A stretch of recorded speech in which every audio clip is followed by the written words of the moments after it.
저는 48배 나이로 5살 차이인 미영과 결혼한 지 올해로 12년 차입니다. 아이는 한 명 있고 딸아이는 현재 서울로 대학을 진학해 떨어져 지냅니다. 저는 부산에서 크게 식자재마트 2곳 운영 중입니다. 그 덕에 그럭저럭 먹고 사는 데는 큰 지장 없이 지내왔습니다. 그리고 저에게는 한 명의 처형과 한 명의 처제가 있습니다. 얼마 전 결혼한 지 3년 남짓 된 39의 처제가 남편을 사고로 잃었습니다. 가족들 앞에서 조카 닮은 아이를 빨리 갖고 싶다며 행복해하던 처제였는데 참으로 안타까웠습니다. 너무나 해맑고 예쁜 아이거든요. 뛰어난 외모와 밝은 성격으로 주변에 인기가 참 많았어요. 어린 시절부터 좋다는 남자가 많이 따르기도 했죠. 조금 늦은 결혼을 하긴 했지만 누구보다 행복해했고 그 마음도 진심인 듯 했습니다. 말로 다 할 수 없는 아픔을 겪는 것이 차마 보기 힘들어 최선을 다해 신경을 쓰기 시작했어요. 그렇게 처제가 남편을 잃은 지 3개월이 되어 가던 즈음 어떤 우연한 사건으로 인해 돌이킬 수 없는 엄청난 혼란이 찾아오고야 말았습니다. 그리고 제 인생도 통째로 흔들리고 말았죠. 사연 시작 전 구독과 좋아요 부탁드립니다. 감사합니다. 남편을 잃은 미호는 모든 연락을 단절하고 언니들의 전화도 받지 않았습니다. 그렇게 미호를 빼고 두 집이 모여 식사를 하며 회의를 시작했습니다. 아내 미영은 저에게 당신 말은 그래도 잘 듣잖아라며 애밥이라도 좀 먹도록 신경 좀 써달라고 부탁했습니다. 편집 디자인 사무실을 다니는 아내 미영에 비해 시간적으로 자유로웠던 남편인 저였기에 부탁을 받게 된 겁니다. 그렇게 생사 여부를 확인하러 찾아간 처제의 집. 첫날, 둘째 날 모두 문을 열어주지 않았고 문 사이로 죄송해요. 지금은 혼자 있고 싶어요. 라며 돌아가라는 처제. 그럼 문 앞에 두고 갈 테니까 이거 꼭 챙겨 먹어. 이런 말이 지금은 잔인하게 들리겠지만 산 사람은 살아야지. 라며 하루는 전복죽, 또 하루는 처제가 좋아하던 보쌈을 문 앞에 두고 갔습니다. 그렇게 하기를 2주째.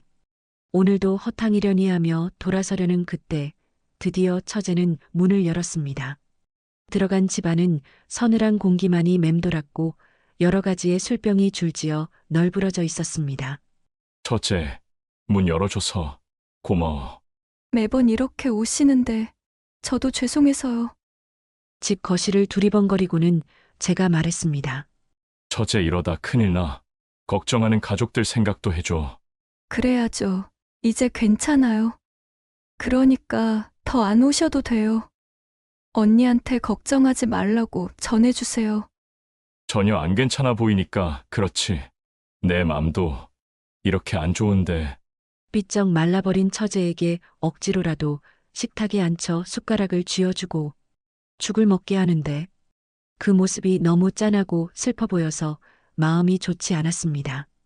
그렇게 이야기를 나누다 아까 들이킨 커피 탓인지 갑자기 소변이 급해진 저는 첫째, 화장실 좀 쓸게. 하고 들어갔습니다. 화장실에 전등이 나가서 불이 들어오지 않았습니다. 그 길로 나가서 마트에 가 전등을 사오고 전등을 갈아줬습니다. 그리고 쌀쌀한 날씨기에 보일러를 한번 세게 틀어 온기를 더해주고 전등 사러 들린 김에 이것저것 담아온 먹거리들, 과일, 음료수들을 술을 대신해 냉장고에 가득 채웠습니다. 그렇게 다음엔 언니도 같이 올 테니 꼭 문 좀 열어달라 말하며 저는 돌아갔습니다. 저는 그렇게 처제가 홀로 일어서기까지 곁을 지켜주게 되었습니다. 몇 개월이 흐르는 동안 미호는 서서히 변해갔습니다. 헬쑥하게 움푹 패였던 볼에 생기가 돌기 시작했고 텅 비어있던 눈동자에도 조금씩 빛이 스며들었습니다. 그러던 어느 날 미호가 웃었습니다. 제가 가져다 준 음식을 한 입 베어 물더니 형부, 이거 정말 맛있어요 하며 환하게 웃어 보인 겁니다. 그 순간 제 가슴 속에서 뭔가가 따뜻하게 퍼져나갔습니다. 안도감이었을까요? 뿌듯함이었을까요? 아니면 그 이상의 무언가였을까요? 그날 이후 저는 미묘한 변화를 느끼기 시작했습니다. 마트에서 신선한 식재료를 보면 자연스레 미호가 떠올랐고 그녀가 좋아할 만한 음식을 고르는 제 자신을 발견했습니다. 그렇게 처제의 집을 찾아가는 것이 어느새 일상이 되어버렸습니다. 습관처럼, 아니 그보다 더 자연스럽게 형부 오셨어요? 문을 열며 반갑게 맞이하는 미호의 목소리, 따뜻하게 데워진 거실의 온기, 함께 마주 앉아 나누는 소소한 대화들. 그 모든 것들이 제게는 어느새 익숙하고도 편안한 일상이 되어 있었습니다. 그리고 동시에 마음 한구석에서는 알 수 없는 감정이 조용히 싹트고 있었습니다. 언제부턴가 저는 미호가 좋아하는 음식을 사가며 그녀의 환한 표정을 기대하게 되었습니다. 와, 형부, 이거 제가 좋아하는 거잖아요. 그 밝아지는 얼굴, 입가에 번지는 미소, 반짝이는 눈빛. 그것들을 보는 것만으로도 제 하루가 채워지는 것 같았습니다. 이건 뭐지? 스스로에게 물어봐도 명확한 답은 나오지 않았습니다. 다만 확실한 건 미호를 보지 않는 날이면 왠지 모르게 허전하다는 것. 그녀의 웃음소리가 듣고 싶어진다는 것.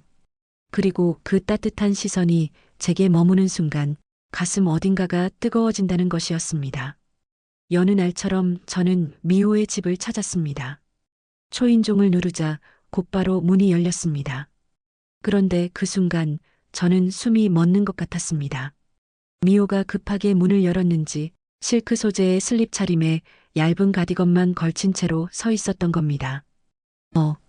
순간적으로 시선이 그녀의 몸을 훑었습니다. 부드러운 실크 원단 너머로 드러나는 몸의 실루엣, 가디건 사이로 비치는 곡선, 얇은 원단에 고스란히 비치는 라인, 명백했습니다. 속옷을 착용하지 않은 것이. 아, 형부.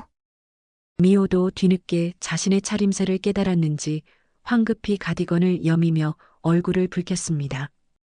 죄송해요. 잠깐만요. 형부.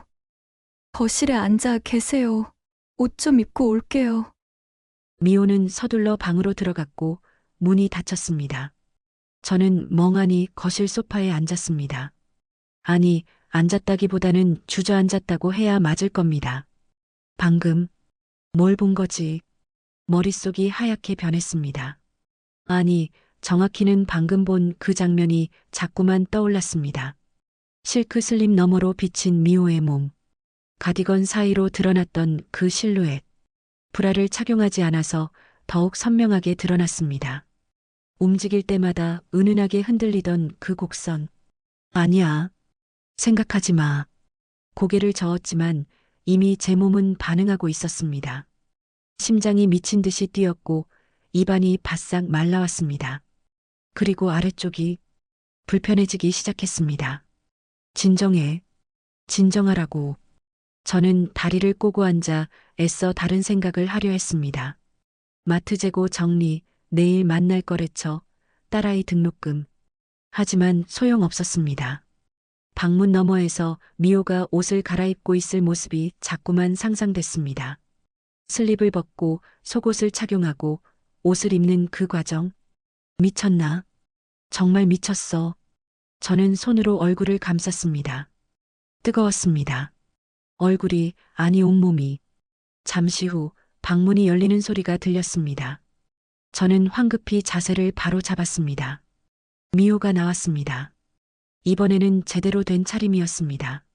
청바지에 니트를 입은 모습. 하지만 얼굴이 여전히 붉게 상기되어 있었습니다. 형부 죄송해요. 너무 급하게 나오느라. 아니야. 괜찮아. 괜찮지 않았습니다. 전혀 괜찮지 않았습니다. 어색한 침묵이 흘렀습니다. 저는 애써 밝은 목소리를 냈어요. 오늘은 처제가 좋아하는 족발이랑 보쌈 사왔어. 맥주도 있어. 와, 감사해요. 형부. 미호도 애써 웃으며 받아들었지만 그녀의 목소리도 조금 떨리고 있었습니다. 자연스럽게 저는 식탁에 음식 봉지를 올려놓고 접시를 꺼내며 식사 준비를 했습니다. 하지만 제 손은 계속 떨렸고 머릿속에서는 방금 전 그 장면이 지워지지 않았습니다. 미호는 리모컨을 들더니 말했습니다. 형부, 이거 보셨어요? 요즘 이 드라마 진짜 재밌어요. 같이 봐요. 그래. 뭔데? 범죄 수사물인데 반전이 진짜 대박이에요. 우리는 나란히 소파에 앉았습니다. TV를 켜고 함께 음식을 먹으며 드라마를 보기 시작했습니다. 하지만 저는 드라마에 집중할 수가 없었습니다. 곁에 앉은 미호의 존재가 너무나 강렬하게 느껴졌거든요. 그녀의 체온, 그녀의 향기, 그녀의 숨소리, 그리고 자꾸만 떠오르는 아까 그 장면. 오늘 뭔가 달라. 공기가 달랐습니다. 평소와는 다른 묘하게 긴장되고 뜨거운 공기가 우리 사이를 맴돌고 있었습니다. 그런데 설상가상으로 드라마의 흐름이 이상하게 흘러갔습니다. 남녀 주인공이 긴장감 넘치는 추격전 끝에 좁은 골목에 몸을 숨기더니 갑자기 서로를 끌어안으며 격렬하게 입을 맞추기 시작한 겁니다. 순간 거실의 공기가 더욱 무겁게 가라앉았습니다. 저는 괜히 목구멍이 타들어가는 것 같아 맥주를 한 모금 들이켰습니다. 곁눈질로 미호를 보니 그녀도 어색한지 젓가락질을 멈추고 TV만 뚫어져라 쳐다보고 있었습니다. 화면 속에서는 여전히 애정씬이 이어지고 있었고 우리 사이의 침묵은 점점 더 무거워졌습니다. 저는 애써 시선을 TV에 고정시켰습니다. 미호도 마찬가지였죠. 서로의 눈을 마주치지 않으려 애쓰는 게 역력했습니다. 왜냐하면 알았거든요. 지금 이 순간 만약 눈이라도 마주친다면 당장이라도 큰일이 날 것만 같았으니까요. 심장이 터질 듯 뛰었습니다. 하지만 제 눈은 자꾸만 미호 쪽으로 향했습니다. 그녀의 가느다란 목선, 흔들리는 어깨, 살짝 떨리는 손끝, 그리고 자꾸만 떠오르는 아까 그 모습. 안 돼. 보지 마. 스스로를 다독이며 고개를 돌렸지만 결국 참지 못하고 다시 고개를 돌렸습니다. 그리고 그 순간 미호도 저를 보고 있었습니다. 눈이 마주쳤습니다. 시간이 멈춘 것 같았습니다. TV에서는 여전히 드라마가 흘러나오고 있었지만 그 소리는 더 이상 들리지 않았습니다. 오직 미호의 눈동자만이 제 시야를 가득 채웠습니다. 흔들리는 눈빛, 촉촉하게 젖어드는 눈동자, 살짝 벌어진 입술. 몇 초였을까요? 우리는 그렇게 서로를 바라만 봤습니다. 피하거나 더 가까워지거나 지금 이 순간 그 어떤 선택도 가능한 순간이었습니다. 그때 미호가 먼저 시선을 아래로 떨궜습니다. 긴 속눈썹이 떨리고 있었습니다. 그리고 그녀가 작게 속삭였습니다. 우리 위험하다, 형부. 그 한마디에 제 가슴이 쿵 하고 내려앉았습니다. 동시에 간질거렸습니다. 어느 정도 예측은 했지만 확신할 수는 없었던 것. 처제도 저와 같은 감정을 느끼고 있다는 것. 우리가 지금 서 있는 이 위태로운 경계선을 그녀도 느끼고 있다는 것. 저는 황급히 자리에서 일어났습니다. 아, 시간이 벌써 이렇게 됐네. 나 가봐야겠다. 네. 벌써요? 저기 형부. 미호가 뭔가 말하려 했지만 저는 그 말을 듣지 못한 척 서둘러 현관으로 향했습니다. 다음에 또 올게. 잘 챙겨 먹고. 형부 조심히 가세요. 뒤에서 들려오는 미호의 작은 목소리. 저는 뒤돌아보지 않고 서둘러 문을 나섰습니다. 계단을 내려가며 가슴을 쓸어내렸습니다. 위험했어. 정말 위험했어. 며칠이 지났습니다. 그날 이후 저는 일부러 미호에게 연락하지 않았습니다. 아니, 못했다고 해야 맞을 겁니다. 우리 위험하다. 형부. 그 말이 자꾸만 귓가에 맴돌았거든요. 마트에서 일을 하면서도 집에서 TV를 보면서도 그 목소리가 떠올랐습니다. 그런데 사흘째 되던 날 핸드폰이 울렸습니다. 발신자를 보는 순간 제 심장이 쿵 하고 뛰었습니다. 미호. 저는 잠시 망설이다가 전화를 받았습니다. 여보세요? 형부, 저예요, 미호. 평소처럼 밝은 목소리였습니다.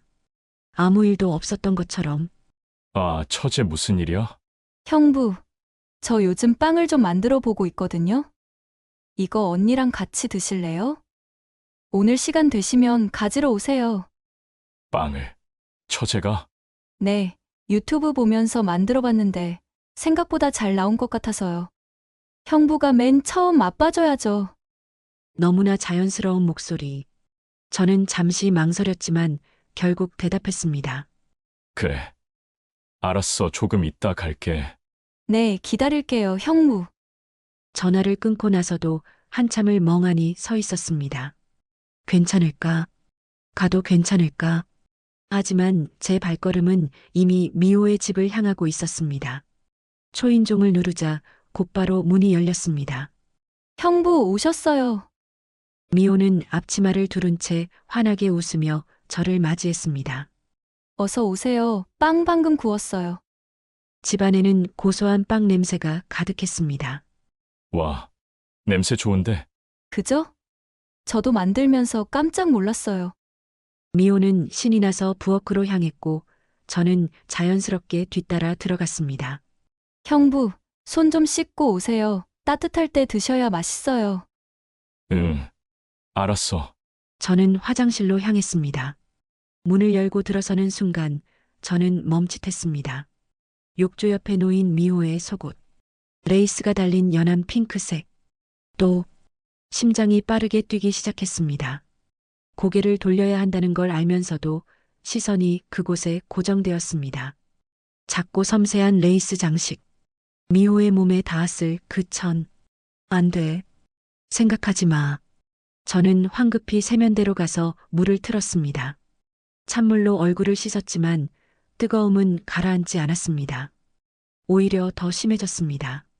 아까 본 그 속옷이 자꾸만 떠올랐고 그것을 입은 미호의 모습이 상상됐습니다. 그리고 며칠 전 본 슬립 차림의 그녀. 미쳤어. 정말 미쳤어. 하지만 몸은 이미 반응하고 있었습니다. 불편한 긴장감이 점점 심해졌고 저는 결국 물을 세게 틀었습니다. 물소리가 화장실을 가득 채웠습니다. 습기가 차오르기 시작했고 거울이 뿌옇게 흐려졌습니다. 저는 어쩔 수 없이 혼자 해결할 수밖에 없었습니다. 미호의 모습이 자꾸만 떠올랐습니다. 슬립 차림의 그녀, 레이스 속옷, 그리고 나란히 앉아있을 때의 그 향기. 미안해. 미안해. 죄책감과 쾌락이 뒤섞였습니다. 한참이 지나서야 겨우 진정이 되었고 저는 얼굴을 씻은 뒤 화장실 문을 열었습니다. 거실로 나오는데 소파에 앉아있던 미호가 고개를 들었습니다. 그런데 그녀의 얼굴이 이상하게 붉어져 있었습니다. 눈빛도 어딘가 흔들리고 있었죠. 설마 눈치챈 건가? 순간 제 얼굴도 뜨거워졌습니다. 형부 어디 안 좋은 거예요? 미호가 조심스럽게 물었습니다. 아, 아니야. 그런 거 아니고, 얼굴이 빨개요. 아, 그냥 물이 좀 뜨거워서. 어색한 침묵이 흘렀습니다. 미호는 더 이상 묻지 않았습니다. 대신 자리에서 일어나 식탁으로 향했습니다. 쿠키랑 빵 좀 드셔보세요, 형부. 응, 고마워. 저는 소파에 앉았고 미호가 접시에 빵과 쿠키를 담아왔습니다. 따뜻한 커피도 함께. 제가 만든 건데 맛있을지 모르겠어요. 아니야, 냄새만 맡아도 맛있겠는데. 저는 빵 한 조각을 집어들었습니다. 부드럽고 고소한 맛이 입안에 퍼졌습니다. 와, 진짜 맛있는데. 처제 재능 있는 거 아니야? 정말요? 다행이다. 미호의 얼굴이 환해졌습니다. 조금 전의 어색함이 조금씩 사라지는 것 같았습니다. 우리는 나란히 소파에 앉아 빵을 먹으며 TV를 켰습니다. 예능 프로그램이 나오고 있었고 함께 웃으며 커피를 마셨습니다. 시간이 흐르면서 분위기는 점점 편안해졌습니다. 미호는 TV에서 재밌는 장면이 나오자 웃으며 자연스럽게 제 어깨에 살짝 고개를 기대기도 했습니다. 그녀의 머리카락에서 샴푸 향기가 은은하게 퍼져왔습니다. 가끔 눈이 마주칠 때마다 둘 다 미소를 지었습니다. 그럴 때마다 제 심장은 찌릿찌릿했습니다. 전기가 흐르는 것처럼. 아, 왜 이렇게 떨리지? 편안하면서도 긴장되고 따뜻하면서도 뜨겁고 미호의 체온이 제 어깨를 통해 전해졌습니다. 그녀의 숨소리가 들렸습니다. TV에서는 여전히 웃음소리가 흘러나왔지만 저는 더 이상 화면에 집중할 수 없었습니다.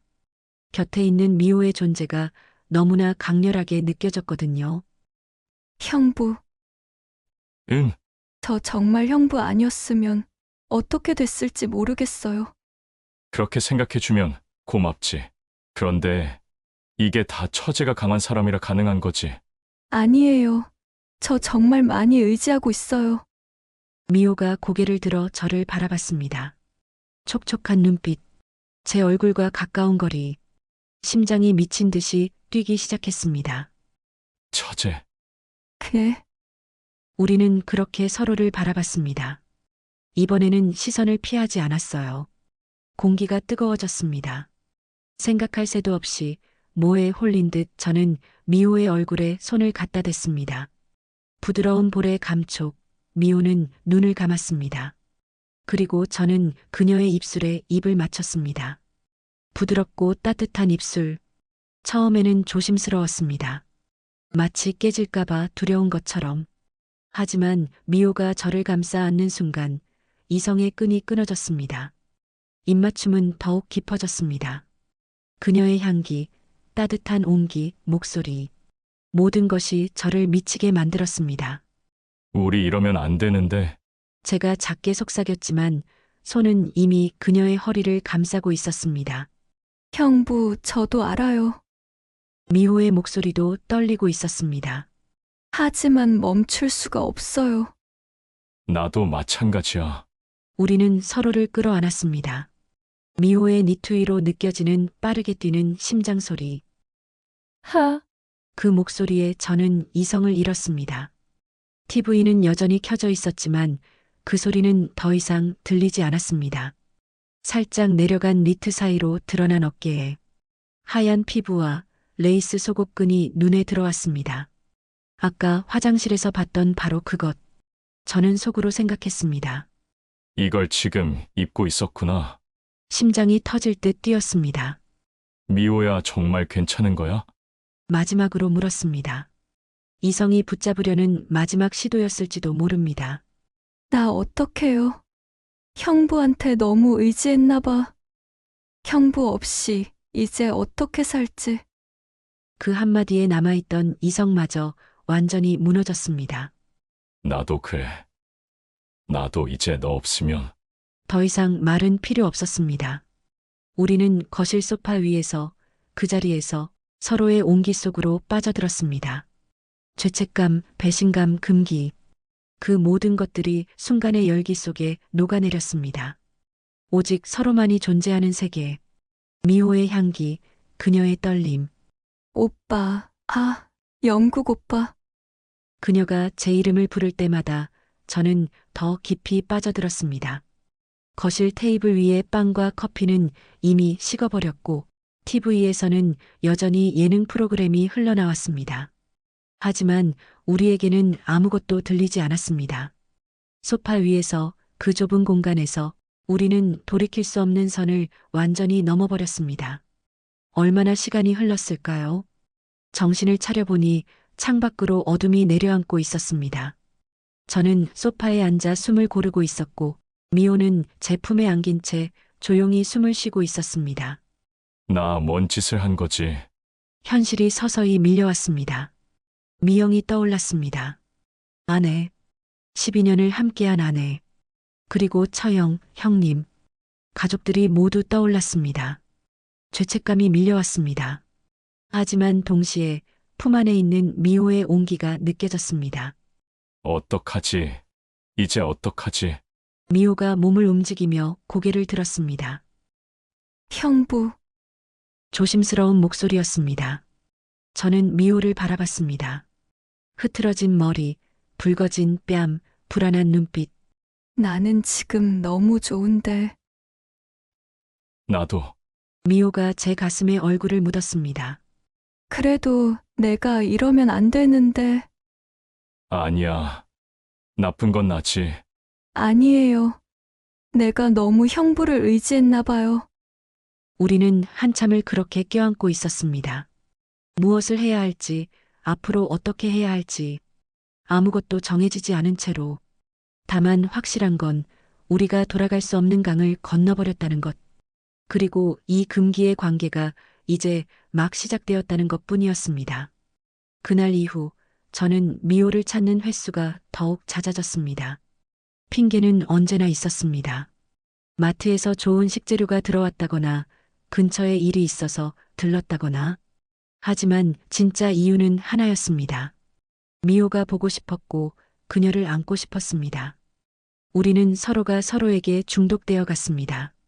죄책감을 느끼면서도 멈출 수가 없었습니다. 그렇게 몇 주가 흘렀습니다. 어느 날 저는 미호가 좋아하는 딸기 케이크를 사들고 연락 없이 그녀의 집으로 향했습니다. 깜짝 놀라게 해주고 싶었습니다. 빌라 계단을 올라가는데 위층에서 익숙한 목소리가 들렸습니다. 저는 본능적으로 계단 모퉁이에 몸을 숨겼습니다. 그리고 들려온 대화. 사람 걱정시키지 말고 전화 좀 받아. 오빠 간다. 제 손에서 케이크 상자가 떨어질 뻔했습니다. 계단을 내려오는 남자의 뒷모습. 저는 그 사람이 누구인지 한눈에 알아봤습니다. 박상욱 형님. 처형의 남편. 제가 형님이라고 부르는 사람. 뭐야? 머릿속이 하얗게 변했습니다. 형님이 미호의 집에서 나오고 있었습니다. 그것도 오빠라는 호칭과 함께. 충격이었습니다. 제가 느낀 충격은 형님이 미호의 집에 있었다는 사실보다 더 큰 무언가였습니다. 설마. 형님의 뒷모습이 계단 아래로 사라졌습니다. 저는 그 자리에 얼어붙은 채 서 있었습니다. 손에 든 딸기 케이크가 무겁게 느껴졌습니다. 내가 바보였던 건가? 저는 계단 모퉁이에 몸을 숨긴 채 가쁜 숨을 몰아쉬었습니다. 손에 든 딸기 케이크가 덜덜 떨렸습니다. 진정해. 일단 진정하자. 형님의 발소리가 완전히 사라지고 나서야 저는 천천히 생각을 정리하기 시작했습니다. 잠깐, 그날을 생각해보자. 몇 개월 전 미호가 남편을 잃고 모든 연락을 끊었을 때 가족회의를 했던 그날 아내 미영이 저에게 부탁했습니다. 당신 말은 그래도 잘 듣잖아. 애밥이라도 좀 먹게 신경 좀 써줘. 그런데 맞아. 그날 처형도 말했습니다. 여보, 당신도 좀 신경 써줘. 제일 어른이잖아. 형님을 보며 했던 말. 그 당시에는 그냥 흘려들었습니다. 당연한 부탁이라고 생각했죠. 하지만 지금 생각해보니 설마 그때부터 머릿속이 복잡해지기 시작했습니다. 나는 아내의 부탁으로 미호를 찾아갔습니다. 그럼 형님도 처형의 부탁으로 미호를 찾아간 건가? 나랑 형님은 각자 이렇게 해왔던 건가? 손이 떨렸습니다. 제가 미호의 집을 찾아간 날들이 주마등처럼 스쳐 지나갔습니다. 전복죽을 가져갔던 날, 전등을 갈아주던 날, 냉장고를 채워주던 날, 그리고 빵과 커피를 함께 먹으며 소파에서 형님도 그랬던 건가? 가슴이 철렁 내려앉았습니다. 사람 걱정시키지 말고 전화 좀 받아. 오빠 간다. 형님이 했던 그 말 너무나 자연스러웠습니다.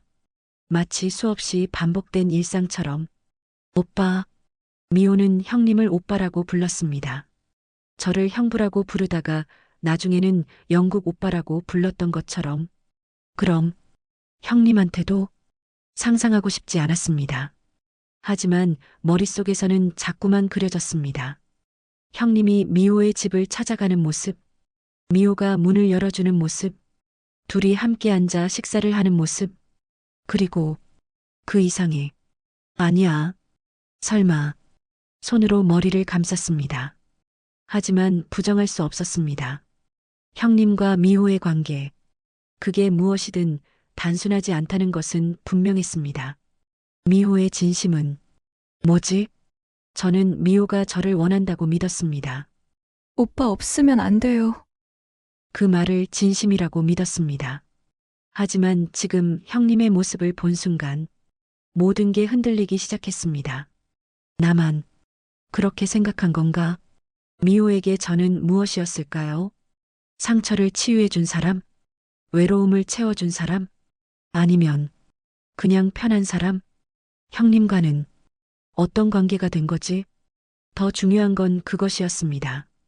형님과 미호가 어떤 관계인지, 단순히 큰 형부로서 신경 써준 것인지, 아니면 설마 나랑 같은 관계가 된 건가?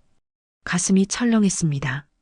만약 그렇다면 미호는 저와 형님 두 사람과 동시에 말도 안 돼. 그럴 리가. 하지만 부정할 근거가 없었습니다.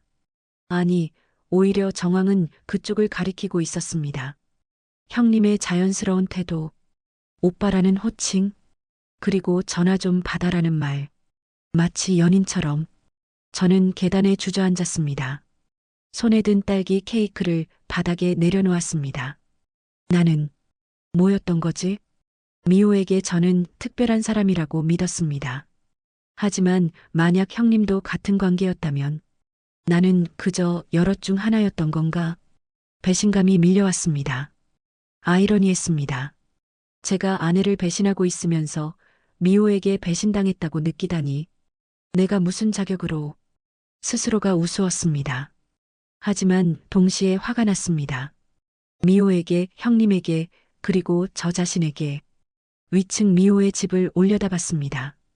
지금 올라가면 미호를 만날 수 있습니다. 물어볼 수 있습니다. 형님과의 관계가 뭔지, 저에게 한 말들이 진심이었는지. 하지만 발이 떨어지지 않았습니다. 진실을 알고 싶으면서도 동시에 두려웠습니다. 만약 제가 상상한 게 사실이라면, 그걸 확인하고 나면 저는 어떻게 해야 하는 걸까요? 한참을 그렇게 계단에 앉아 있었습니다. 머릿속은 복잡했고 가슴은 답답했습니다. 결국 저는 딸기 케이크를 들고 천천히 계단을 내려갔습니다. 오늘은 올라갈 수 없었습니다. 진실과 마주할 용기가 없었습니다. 집으로 돌아가는 길, 저는 계속 생각했습니다. 미호야, 너에게 나는 뭐였던 거니? 그리고 더 무서운 생각이 들었습니다. 혹시 형님 말고도 또 있는 건 아니겠지? 다음 날 집으로 돌아온 저는 밤새 잠을 이루지 못했습니다. 미호와 형님의 모습이 자꾸만 떠올랐고 온갖 생각들이 머릿속을 어지럽혔습니다. 아침 식사를 하는데 아내 미영이 물었습니다. 여보, 어제 피곤했어? 얼굴이 안 좋아 보여. 아, 마트 일이 좀 많아서. 거짓말이었습니다. 젓가락질을 하다가 저는 조심스럽게 물었습니다. 혹시 처제는 결혼 전에 어땠어? 아내는 국을 떠먹다가 고개를 들었습니다. 응? 어땠냐니? 황당하다는 듯 웃으며 물었습니다. 아니 뭐 연애라든지 남자 관계라든지. 그건 갑자기 왜? 아내가 의아한 표정으로 저를 바라봤습니다. 저는 애써 태어난 척 어깨를 으쓱였습니다. 아니, 아직 젊잖아. 우리가 돕지 않아도 다시 좋은 짝을 알아서 만나려나 해서. 어우, 여보 별 걱정을 다 한다. 미영이 웃으며 말했습니다. 미호는 원래 연애가 특기였던 애야. 기집애 얼굴도 화려하게 생겼잖아. 그 말에 제 손이 멈췄습니다. 연애가 특기? 응, 어릴 때부터 남자애들 진짜 많이 따라다녔어. 고백도 엄청 받았고. 미영이 옛날을 회상하듯 말을 이었습니다. 근데 미호도 그냥 거절만 한 게 아니라 뭐랄까, 관리를 잘했달까? 좋아하는 애들 적당히 관심 주고 밀당도 잘하고 언니인 내가 봐도 대단하더라고. 그래서 솔직히 걱정 안 해. 미호 성격이면 금방 다시 일어설 거야. 원래 사람들한테 인기도 많고 사교적이고 그렇잖아. 그렇지 않네. 제 목소리가 작아졌습니다. 아내는 전혀 눈치채지 못한 채 계속 말했습니다. 근데 참 신기한 게 미호가 남편 만나고 나서는 완전 일편단심이더라고. 그렇게 남자들 많이 따랐던 애가 딱 한 사람만 보는 거 보면서 아, 진짜 사랑이구나 싶었어. 그래서 더 안타까운 거지. 그렇게 사랑했는데. 미영의 목소리가 침통해졌습니다. 저는 젓가락을 내려놓았습니다. 연애가 특기, 관리를 잘했다. 아내의 말이 머릿속에서 맴돌았습니다. 밀당을 잘한다. 갑자기 모든 게 다르게 보이기 시작했습니다. 미호가 저에게 보여줬던 모든 것들, 슬픔에 잠긴 모습, 의지하는 눈빛, 떨리는 목소리, 그리고 오빠 없으면 안 돼요라는 말. 진심이었을까? 아니면 여보? 왜 그래? 진짜 얼굴이 안 좋은데? 아니야. 괜찮아. 이제 미호 걱정은 그만해, 여보. 우리 동생 강한 애야. 그래야지. 저는 고개를 끄덕였지만 마음속은 더욱 복잡해졌습니다. 관리를 잘한다. 형님과 저. 혹시 미호는 우리 둘을, 아니, 어쩌면 더 많은 사람들을, 아니야. 설마. 하지만 부정할 수 없었습니다. 어제 본 형님의 자연스러운 모습, 그리고 아내가 말한 미호의 과거, 모든 퍼즐이 맞춰지는 것 같았습니다. 나는 그냥 가슴이 답답했습니다. 여보, 오늘 미호한테 들를 거야? 아내의 질문에 저는 고개를 저었습니다. 아니, 오늘은 마트 일이 바빠서. 그래? 그럼 내가 퇴근하고 한번 들러볼까? 응. 그래. 핸드폰이 진동했습니다. 화면을 보니 미호에게서 온 문자였습니다. 형부, 어제 왜 안 오셨어요? 기다렸는데. 저는 핸드폰을 뒤집어 놓았습니다. 답장을 할 수가 없었습니다. 뭐라고 말해야 할지 알 수 없었으니까요. 미호야, 너에게 나는 정말 뭐였던 거니? 결국 저는 결단을 내렸습니다. 이대로는 안 되겠다고, 진실을 확인해야겠다고, 떨리는 손으로 핸드폰을 들고 미호에게 전화를 걸었습니다. 여보세요? 미호야, 나야. 오빠, 어제 왜 안 오셨어요? 걱정했잖아요. 밝은 목소리였습니다. 하지만 저는 더 이상 그 목소리에 속을 수 없었습니다. 지금 시간 돼. 할 말이 있어서. 당연하죠. 언제든 오세요. 전화를 끊고 저는 차를 몰았습니다. 가슴이 두근거렸습니다. 두려움과 분노가 뒤섞인 채로 미호의 집 앞에 도착했습니다. 초인종을 누르자 곧바로 문이 열렸습니다. 오빠, 환하게 웃는 미호. 하지만 제 표정을 보자 그녀의 미소가 굳어졌습니다. 오빠 무슨 일 있어요? 들어가도 될까? 네, 물론이죠. 거실로 들어가 소파에 앉았습니다. 미호가 물을 따라오려 하자 저는 손을 저었습니다. 앉아. 네, 미호가 조심스럽게 맞은편에 앉았습니다. 저는 그녀의 눈을 똑바로 바라봤습니다. 어제 형님 봤어. 순간 미호의 얼굴이 창백해졌습니다. 상욱이 형님이 이 집에서 나오는 걸 봤다고. 미호의 입술이 떨렸습니다. 사람 걱정시키지 말고 전화 좀 받아, 오빠 간다. 형님이 그러던데. 오빠, 처음에는 뭔가 착각한 건가 싶었어. 그냥 형부로서 신경 써준 거라고 생각하려 했지. 제 목소리가 떨렸습니다. 근데 아닌 거 같더라. 미호는 고개를 숙인 채 아무 말도 하지 못했습니다. 저는 계속 말을 이었습니다. 내가 궁금한 건 딱 하나야. 숨을 깊이 들이쉬고 물었습니다. 형님하고도 잔 거야? 침묵이 흘렀습니다. 미호는 떨리는 손으로 물을 따라 마셨습니다. 컵을 내려놓는 그녀의 손이 덜덜 떨리고 있었습니다. 사실 작은 목소리였습니다. 저도 이렇게 될 줄 몰랐어요. 그래서 내 세상이 무너져 버렸던 그때 딱 두 사람이 같은 애정으로 저를 보살폈어요. 미호가 천천히 고개를 들었습니다. 눈가가 붉어져 있었습니다. 큰형부랑 오빠, 가슴이 철렁 내려앉았습니다. 예상했던 대답이었지만 직접 듣고 나니 다른 충격이었습니다.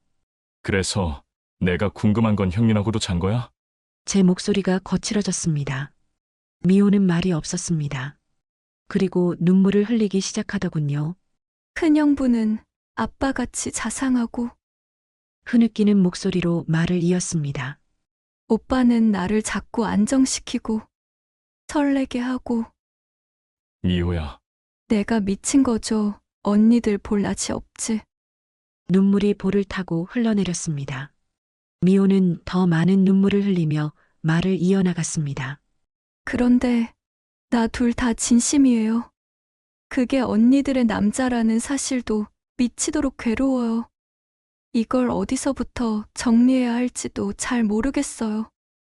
가. 저는 머리를 감쌌습니다. 화가 났습니다. 배신감이 밀려왔습니다. 동시에 제 자신도 똑같은 짓을 했다는 죄책감이 몰려왔습니다. 너, 정말, 오빠, 내가 그땐 정상이 아니었잖아. 미호가 울먹이며 말했습니다. 그런 상황에 할 수 있는 게 없었어. 선택이 아니었어. 선택이 아니었다고? 제 목소리가 높아졌습니다. 우리 둘 다를 상대한 게 선택이 아니었어? 저도 어떻게 해야 할지 몰랐어요. 더 이상 들을 수 없었습니다. 저는 치밀어 오르는 배신감과 울렁거림을 뒤로하고 자리를 박차고 일어났습니다. 나 간다. 그 오빠, 그런데 미호가 제 손을 잡았습니다. 그리고 무릎을 꿇었습니다. 오빠, 나 진짜 오빠 없으면 안 되는데. 이제 우리 어쩌지? 눈물 범벅이 된 얼굴로 저를 올려다봤습니다. 언니들도 큰형부도 오빠도 다 잃고 싶지가 않아. 미호야, 정신 차려. 너무 이기적인 거 아는데 괴로워서 미치겠는데 끊을 수가 없어. 미호가 제 손을 꽉 쥐었습니다. 오빠만은 제발. 저는 그녀를 내려다봤습니다. 무릎 꿇고 울고 있는 미호. 한때는 이 여자를 위해서라면 뭐든 할 수 있을 것 같았습니다. 하지만 지금은 미호야, 차가운 목소리로 말했습니다. 넌 지금 뭘 원하는 거야? 우리 둘 다를 계속 만나고 싶다는 거야. 저도 잘 모르겠어요. 하지만 정리가 안 돼요. 큰형부도 오빠도 둘 다 내게 너무 소중해요. 미쳤구나. 정말 저는 손을 빼려 했지만 미호가 더 세게 붙잡았습니다. 오빠 제발 시간을 좀 주세요. 제가 정리할게요. 그러니까. 마, 미호가 깜짝 놀라 손을 놨고 저는 뒤도 돌아보지 않고 현관으로 향했습니다. 오빠. 뒤에서 미호의 울부짖는 소리가 들렸습니다. 하지만 저는 멈추지 않았습니다. 문을 열고 나가 계단을 내려갔습니다. 차에 타고 나서야 숨을 제대로 쉴 수 있었습니다. 핸들을 잡은 손이 떨렸습니다. 젠장, 모든 게 엉망이 되어버렸습니다. 미호, 형님, 그리고 저. 우리는 돌이킬 수 없는 강을 건너버렸습니다. 그리고 이제 그 대가를 치러야 하는 시간이 온 것 같았습니다. 한 달이 흘렀습니다. 그동안 미호에게서 2번의 부재중 전화가 왔습니다. 첫 번째는 제가 미호의 집을 나온 지 일주일 후였습니다. 핸드폰 화면에 미호라는 이름이 떴지만 저는 받지 않았습니다. 두 번째는 그로부터 2주 후, 이번에도 받지 않았습니다. 문자도 몇 통 왔지만 읽지 않고 지웠습니다. 끝이야. 이제 끝이야. 스스로에게 되뇌었습니다. 마트 일에 집중하려 했고 아내에게 더 신경 쓰려 애썼습니다. 하지만 밤이 되면 자꾸만 미호가 떠올랐습니다. 그녀의 웃음소리, 그녀의 향기, 그녀의 온기. 아니야. 생각하지 마. 그러던 어느 날 저녁, 아내 미영이 저녁을 먹으며 말했습니다. 여보, 미호 소식 들었어? 순간 제 손이 멈췄습니다. 무슨 소식? 복직한데 해외에 자리가 났나 봐. 해외? 응, 싱가포르인가? 거기 지사로 간대. 차라리 잘 된 거지 뭐. 자리가 나서 얼른 지원했다나 봐. 젓가락을 든 손이 떨렸습니다. 그래? 응, 다음 주에 출국한데 멀리 가서 좀 아쉽긴 한데 그게 미호한테는 나을 수도 있겠다 싶어. 여기는 추억이 너무 많으니까. 그렇겠네. 당신도 미호 많이 챙겨줬는데 인사도 못하고 가려나 봐. 미안하대. 바빠서.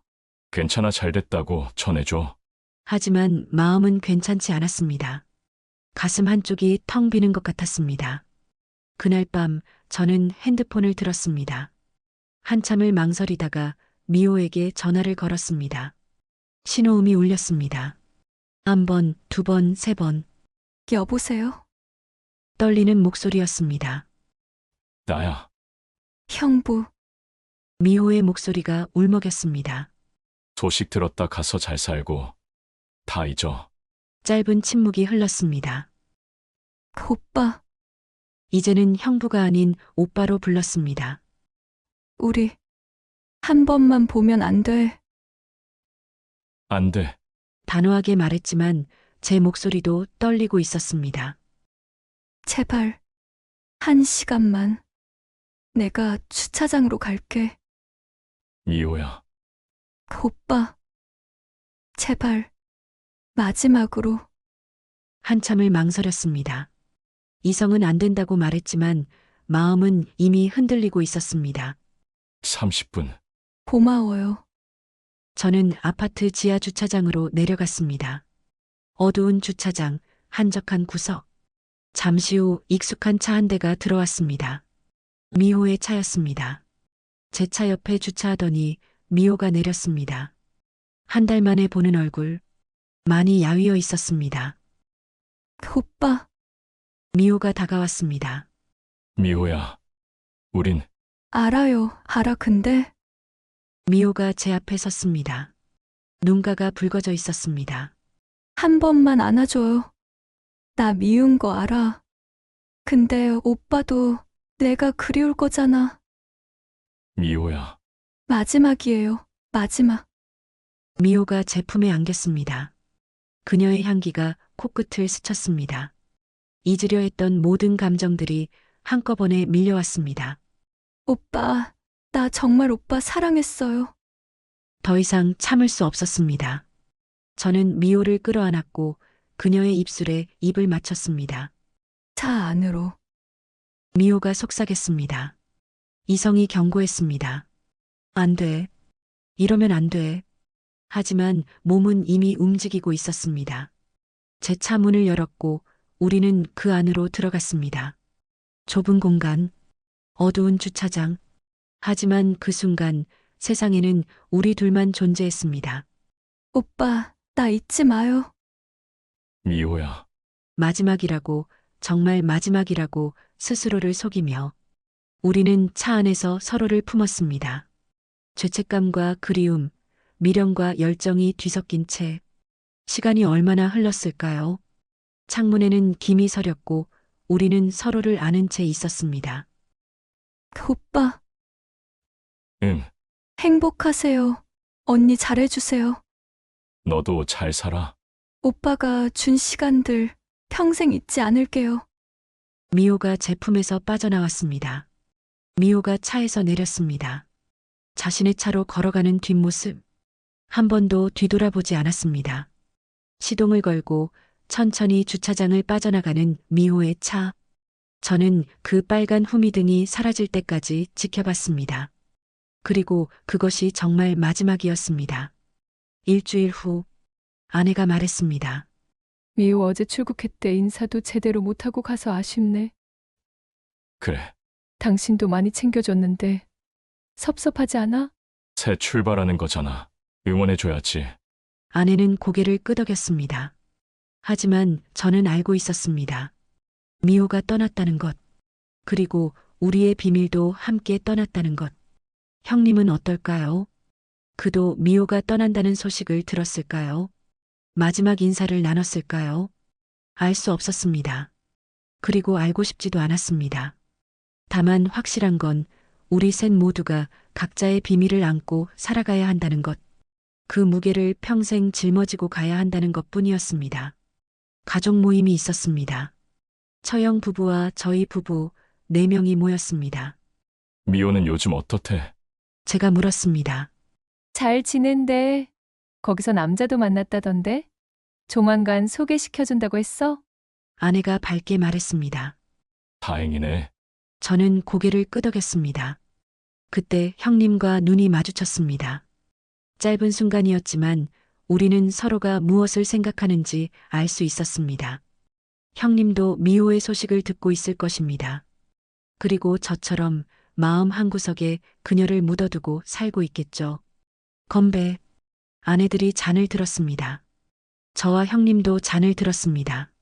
하지만 저는 잔을 들면서도 손이 떨렸습니다. 나는 이럴 자격이 있나? 겉으로는 평범한 가족 모임. 하지만 우리 둘은 알고 있었습니다.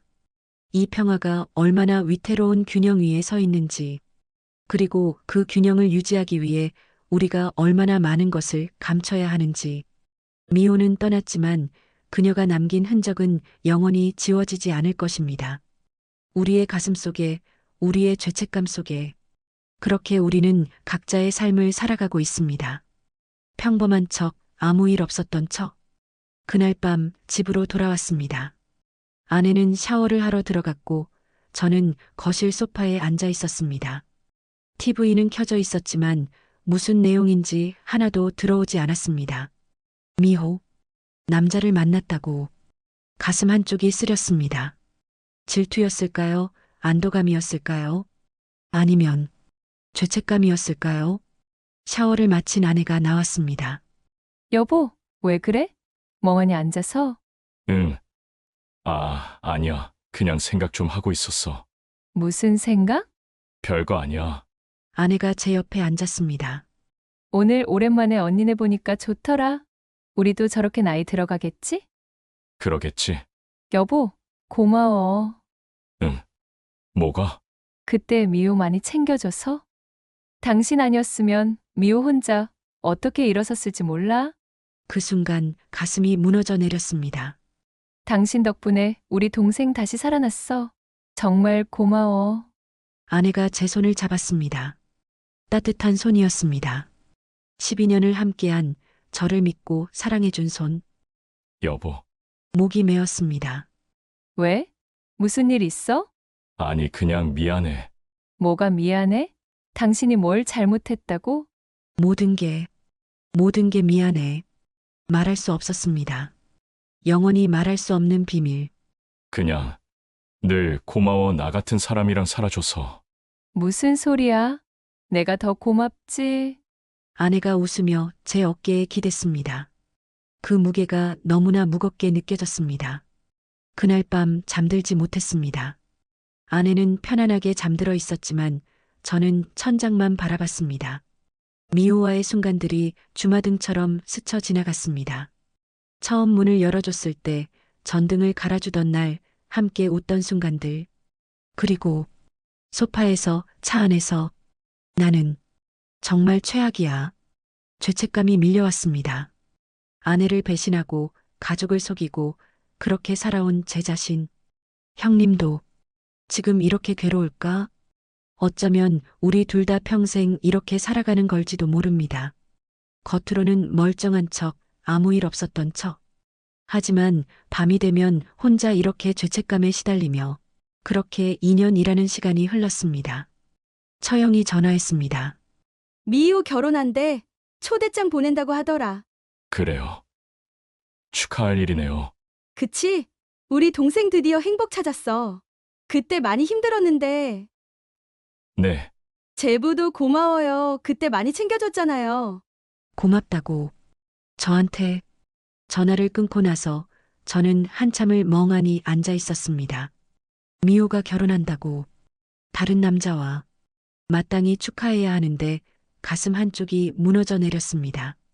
그리고 동시에 안도감도 들었습니다. 이제 정말 끝이구나. 미호의 결혼식 날. 초대를 받았지만 저는 가지 않았습니다. 여보, 왜 안 가? 미호 서운하게. 마트 일이 급해서 당신이 가잖아. 에이, 진짜 그렇게 챙겨줬으면서. 아내는 혼자 결혼식에 갔습니다. 저는 마트에 나갔지만 일이 손에 잡히지 않았습니다. 지금쯤 결혼식 시작했겠네. 시계를 보며 상상했습니다. 하얀 드레스를 입은 미호. 행복하게 웃는 그녀. 다른 남자와 서약하는 모습. 잘 됐어. 정말 잘 됐어. 스스로에게 말했지만 눈물이 났습니다. 저녁 아내가 돌아왔습니다. 와, 미호 정말 예뻤어. 행복해 보이더라. 그래? 응, 신랑도 좋은 사람 같던데. 미호 진짜 잘 만났어. 다행이네. 근데 형부도 안 왔더라? 일이 바쁘다고? 미호가 좀 서운해하던데. 형님도. 역시 형님도 가지 못했습니다. 갈 수 없었겠죠. 저처럼 우리의 과거를, 우리의 죄를 알고 있으니까. 사진 봐. 여기? 아내가 핸드폰을 보여줬습니다. 웨딩드레스를 입은 미호. 정말 아름다웠습니다. 행복해 보였습니다. 그리고 저는 그 사진 속에 없었습니다. 영원히 그녀의 새로운 삶에 있어서는 안 되는 사람. 여보, 왜 또 그래? 얼굴이 안 좋아? 아니, 괜찮아. 하지만 괜찮지 않았습니다. 가슴이 너무 아팠습니다. 저는 혼자 술을 마셨습니다. 아내가 잠든 후 거실에 나와서 한 잔, 두 잔, 취기가 오르자 눈물이 났습니다. 미안해. 미영아. 정말 미안해. 아내에게 미안해. 처형, 형님, 가족들에게 미안해. 미호야. 그리고 미호에게도 저는 모두를 배신했습니다. 모두에게 거짓말을 했습니다. 그리고 이제 그 대가를 치르고 있습니다. 평생 이 죄책감을 안고 살아가는 것. 아무도 모르는 비밀을 가슴에 묻고 매일 밤 혼자 괴로워하는 것. 이것이 제가 치러야 할 대가입니다. 일상은 계속되었습니다. 마트를 운영하고 아내와 저녁을 먹고 가끔 가족 모임을 하고 겉으로는 평범한 삶. 하지만 제 안에는 언제나 그 무게가 있습니다. 씻을 수 없는 죄, 지울 수 없는 과거. 가끔 미호의 소식을 듣습니다. 아이를 낳았다고, 잘 살고 있다고. 그럴 때마다 안도하면서도 동시에 가슴이 아픕니다. 나는 저럴 자격이 없는데, 행복할 자격, 평범하게 살아갈 자격, 사랑받을 자격, 그 어떤 것도 제게는 없습니다. 하지만 저는 계속 살아갑니다. 아내 옆에서, 딸 옆에서, 가족들 옆에서 거짓말을 하며 비밀을 감추며 이것이 제가 선택한 길입니다. 그리고 이것이 제가 평생 짊어지고 가야 할 마음의 짐입니다. 어느 날 거울을 봤습니다. 주름이 깊어진 얼굴. 하지만 가장 눈에 띄는 건 눈빛이었습니다. 예전의 밝음은 사라지고 어딘가 공허하고 슬픈 눈빛. 나는 이렇게 늙어가는구나. 죄책감과 함께, 후회와 함께, 그리고 영원히 말할 수 없는 비밀과 함께. 밤이 되면 여전히 잠들지 못합니다.